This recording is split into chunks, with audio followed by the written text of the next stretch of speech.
I mean, what we doing today, man? What we supposed to be doing today? Oh, come on, not all this shit, yo. See, No, what do you mean? No, dude, I'm not at my best right now.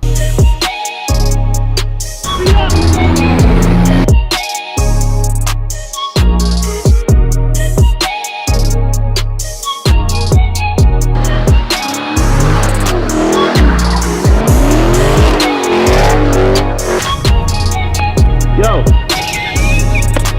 Oh, my bad.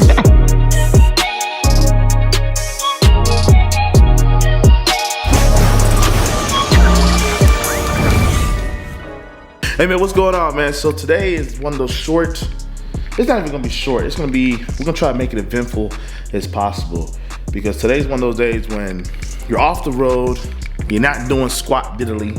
We got trucking videos on TV, watching Asian Mai, and we're trying to book loads for this week, but at the same time we got a little bit of maintenance to get done. My dad just went and got my air compressor, because I gotta get, so let me tell y'all, when I went to Texas, people who know about Texas and people who don't, I'm finna inform you right now. Texas is one of those places where it is super hot, and I just got a new AC compressor, my AC dryer, and all that stuff fixed not too long ago. AC's been working fine the whole entire summer. I guess because I was in Texas, my AC decided to go off. So I'll tell you the story. So I was going down the highway, coming home, deadheading home. My deadheaded 700 miles to get home.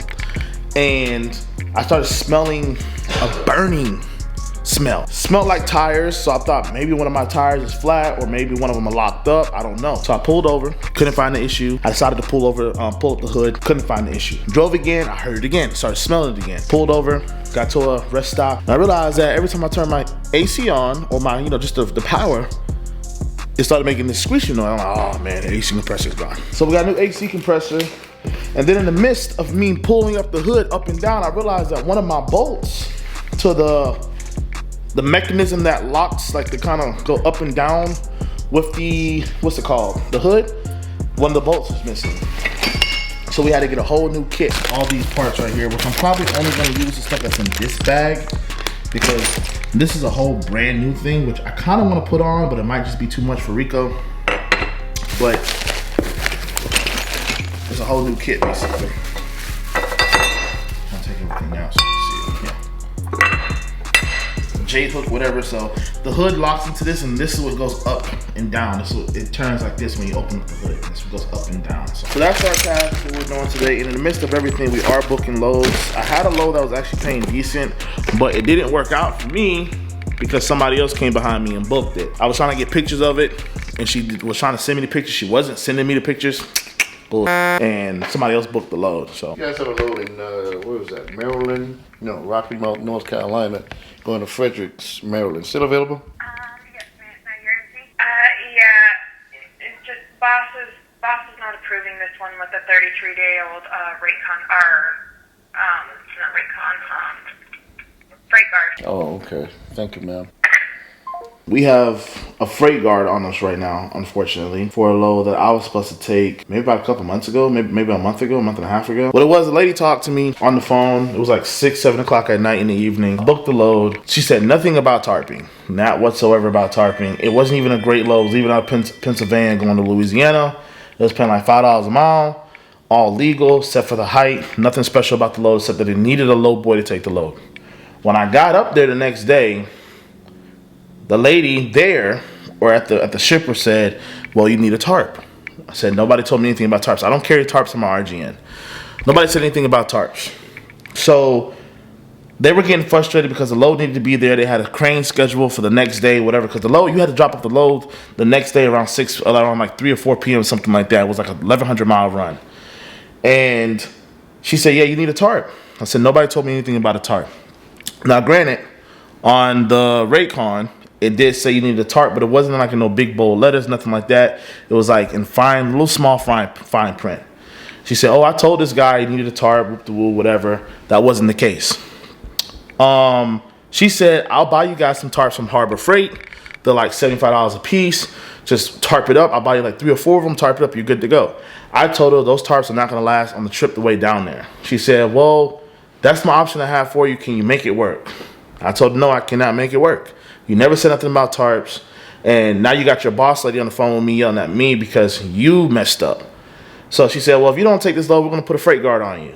And I said, well, we never signed the rate con. So technically, we never signed the rate con to even pick up the load or even, do anything with you guys. So there's nothing that you really can do. That's what I thought.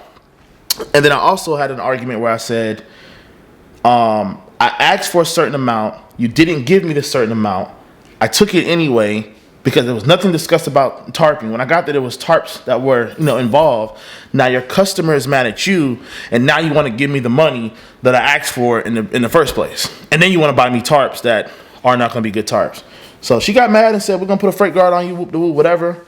And here we are now. So there's been a couple lows here and there where they'll say something about a freight guard issue. That's been our situation. It really sucks. Hasn't been with every load, though. It's only been with certain loads. That would have been a good load. Honestly, that wouldn't have been a good load.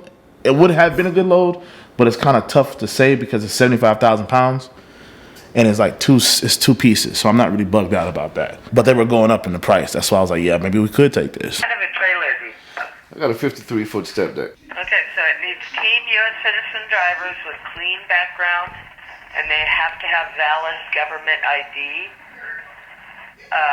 Straps, full tarping, it's exclusive use. So No later than 7 a.m. on Friday, the 25th. all right, so So hold on. pick up 5. So it's 34 feet long by what? What is it? Helicopter blades? Are you talking to me or Yes, ma'am. Yeah, 34 feet by 8 by what? by 5 feet? Oh, okay. 2. And it requires 2 people in the truck driving, going from Forest 2 Park. U.S. citizen drivers with Right. valid government ID. Right, going from Clean Georgia, background. going from Forest Park, Georgia to Washington, McCord Air Force Base. McCord Air Force Base, Washington. How many miles is that? 2,700 miles? Okay. Yeah.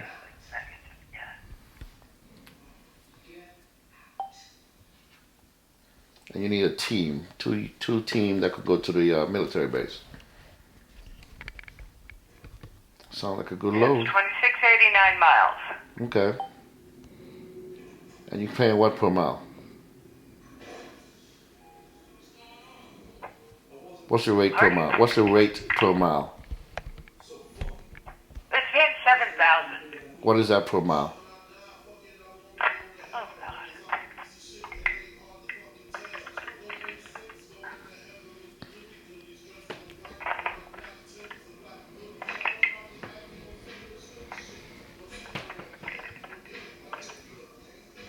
It's 260 a mile. $260 a mile for a team? Jesus Christ. Really? Yeah, that's not quite enough. What's the best you guys can offer? That's what we have on it. Oh man, you guys underbidded the crap out of this load, didn't you?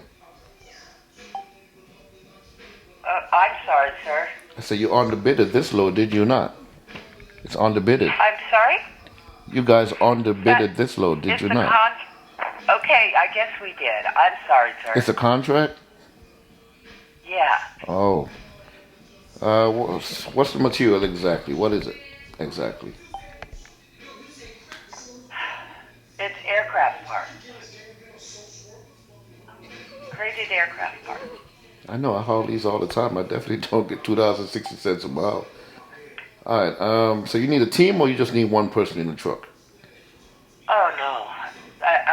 It needs Team U.S. citizen drivers with a clean background. I understand that, man, but there's a reason why nobody's picking this load up, because 2 people, and you're only paying $7,000. So is there any way we can negotiate a better price? No, I'm sorry, and I don't need to be Rude. I understand. I'm not trying to be either. I'm just trying to show you reality. Okay. Well, thank you anyway. No, but I'm interested in the load.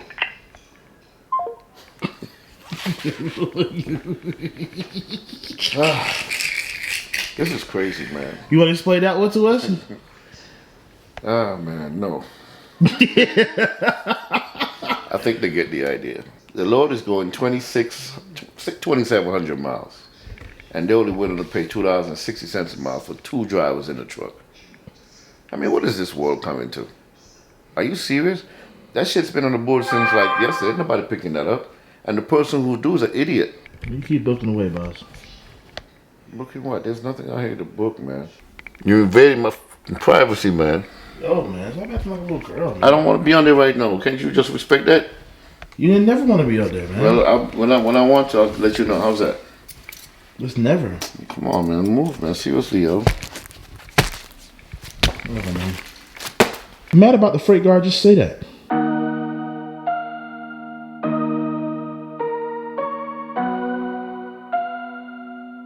I'm trying to touch the States this time. 2021. Gotta show him I can still rap, though.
I'm gonna show you what Pops is working with because I know you guys been dying to see Pop. You know, unfortunately, he's not good with the camera like I am. But he's got 2 partials so far. We're gonna go pick up his 3rd partial. He's going up the road with some good money.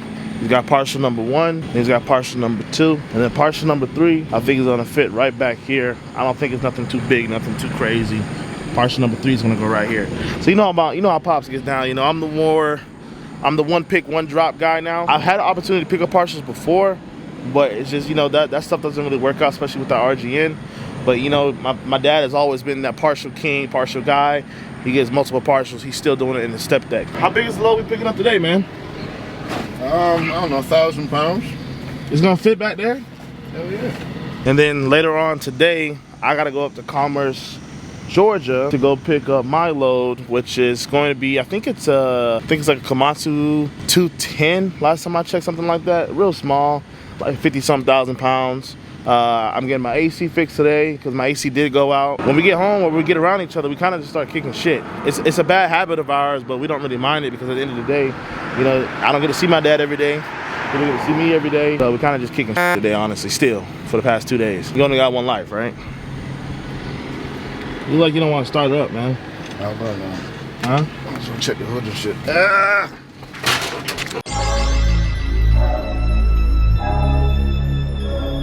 It's getting a little stutter stepping. That's the first sign that you need to start changing your fuel filters. And we know what time it is. Typically, I go about a month. So basically 4 weeks. You could probably go into 5 weeks driving. So I'm probably doing like 2,500 miles a week or so. And so once you get to about 5 weeks, you know you got to change your oil and you know you missed the deadline, you start feeling the stutter step. Once you start feeling that stutter step for your fuel filters, you might as well change it. Because the next step is going to be, oh man, I ain't got no power. And that's what happened to me last week. And I was trying to make one more drop before I changed my oil that night. And the truck was like, hey man, I need you to change these fuel filters. I ain't got no power going up this hill. So once you change your fuel filters, I didn't even change my oil. I just changed my fuel filters that day because y'all know Love's. You go to Love's, man. You do anything at Love's. So most times it takes you 4 hours. So they didn't have enough staff or whatever, so man, that's tough. Can't crack that. So long story short, instead of changing the oil and the fuel filters, I just had them change my fuel filters. I already had my fuel filters in the truck, so they did that for me. We keep fuel filters in the truck, or at least you should, you know, just in case something like that happened and you need to change it out yourself. What I need to do is buy my own tools, because it cost me 12 hours, basically from the day I pulled up about 4 o'clock until the next morning about 9 o'clock. When I could have done this shit myself, just change the fuel filters, I would have been fine. When you got old trucks like these, it's always, you know, you're supposed to do a pre-trip every morning, right? But I'm pretty sure people with brand new trucks don't do a pre-trip like we do a pre-trip. You know, we gotta check the oil levels, you know, we got small leaks here and there. I don't have any in my truck. I don't think Bennii got none on his truck. But it's an older truck, so there's always something that you could check. There's always something that you could fix or tap off. Like, I know this right here got a small leak. When I say a small leak, just a little drip. So maybe every couple of weeks, my power steering fluid might be down. I try to fix it by tightening up the clamp. That I did do it, but it did help, but it's still drip. What I really need to do is change out the hoses. But I don't want to do that until I get the right hoses that I need, which is the metallic kind. We got an older truck, especially a cat, they tell you cat burns oil. So basically, you know, just basic shit that you need to check. Check your oil levels, which we did that already, that's good. You know, we checked power steering fluid reservoir, that's good. Check your coolant. Obviously, you don't want to do this stuff when your truck is hot. Last time you guys probably saw me in a video was when Bennii truck broke down. So I had to pull his RGN with my truck. I didn't have the strobe lights on my truck at that point, so I went ahead and installed the strobe lights after that trip.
Well, as you can see, we are stuck. We are most definitely stuck right now.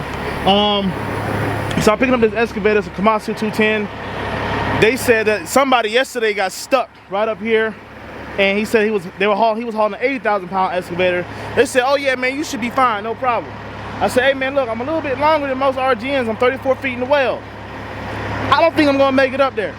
I said, hey, let me go on that route over there. They were like, nah, we don't want you to do that because whatever their reason was, they said because it was thicker concrete over there was not.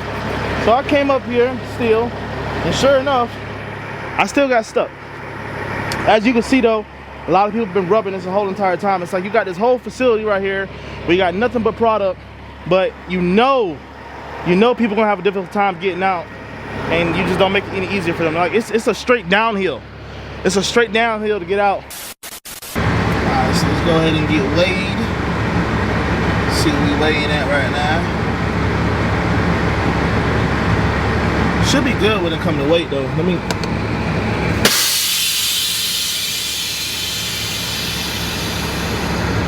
Should be actually really good when it comes to weight. Ooh, that boy weight looking good. That weight looks good. Look at that. 95.6. Boy, that good weight. Real good weight, boy. Now we done got weighed. We about done for the day. I was gonna link up with my dad, but traffic coming back home is way too tight. I'm going to take this thing back to the yard, start working on permits, getting all that stuff situated, stuff like that. I have where I don't have to necessarily get permits in Georgia because I always have permits in Georgia for the whole year. So I just have to get permits in South Carolina and North Carolina, I believe, and then we're gonna hit the road Sunday morning. And I have to check and make sure that we have no curfews or nothing crazy like, oh, you can't run on the weekend or nothing like that. So we're gonna run back to the house and go and get situated, and then we'll be done for the day. Hopefully we get to see Pops. I don't know. I doubt it. But it's just been a real small, short little video just to give you guys a little update, see what we're doing. We've been home for the past couple days, been chilling, bull crapping really. So we're back up and running now. Pops is about to hit the road. Well, he already hit the road. He's about to go pick up his load. He has 4 partials. That's why I was excited to actually show you guys his load, because he got 4 partials on his trailer. Are we gonna get to see that? I hope so. I don't know. But let me go ahead and get out this because somebody else can get on it. And we're gonna go ahead and dip up out of here. Talking about the freight guard situation. He just called somebody who actually handles the situation for you. And he was telling us that freight guard doesn't care. I find it really unfair, speaking from a small carrier like ourselves, that something happens between you and a broker files a complaint against you, and there's nothing that can be done. No matter what you say, no matter what you do, it's like nothing can be done. Not only that, the company that he called, they're trying to charge you an extra $2,000 or $3,000 to remove something that might be really simple to remove. We've called Freight Guard, they don't want to talk to us. I had somebody working on it for us. They sent us email, and the freight guard hasn't gotten back with us. The broker hasn't gotten back with us. So it's like, no matter what, it's like the carrier's at the end of the stick. All the time. All the time. The insurance is in your pockets. These brokers don't give a crap about you. It's just a lot that's against you, man. And that really just seems extremely unfair. I mean, how can we have nothing to say? We can't even fight our own case. So as soon as any broker says anything bad about you, that's it. There's nothing that can be done about it. You know, it just sucks. And I know a lot of people might be going through that or have been through that, or you know, just whatever. You're going through your own issues when it comes to that, because you know you got DOT out there as well. You got these double brokers. You got these people, these brokers who put freight guards on you when they make a mistake. They don't want to honor their mistake. You got these brokers posting cheap freight, cheap rates, loads that should be moving for $7, $10 a mile are now moving for $2, $3 a mile. Loads that are moving for $5 a mile that should be moving for $5 a mile moving for $1 a mile. Like, it's all that stuff that you got to go against. And then you got the other part of it, which is the maintenance right now. Like, everything's expensive. You know, all these people want to charge you top dollar when they're not even giving you top dollar service. You know, stuff like that. It's a lot.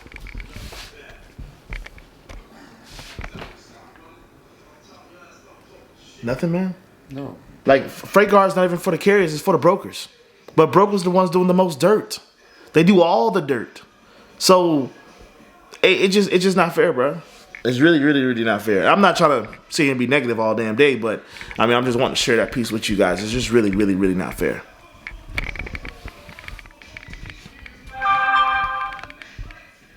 Nothing? Hey, counting these commas, we run it up. All of these hoes, they won't come with us. Sipping that dirty, she getting real sloppy. Staying high, now she living the dreams. On the pants with Magello on me. Jolly Ranchers mixed it up with the lean. Johnny Dang, all my diamonds on fleek. Pop me a perk and she think I'm a geek.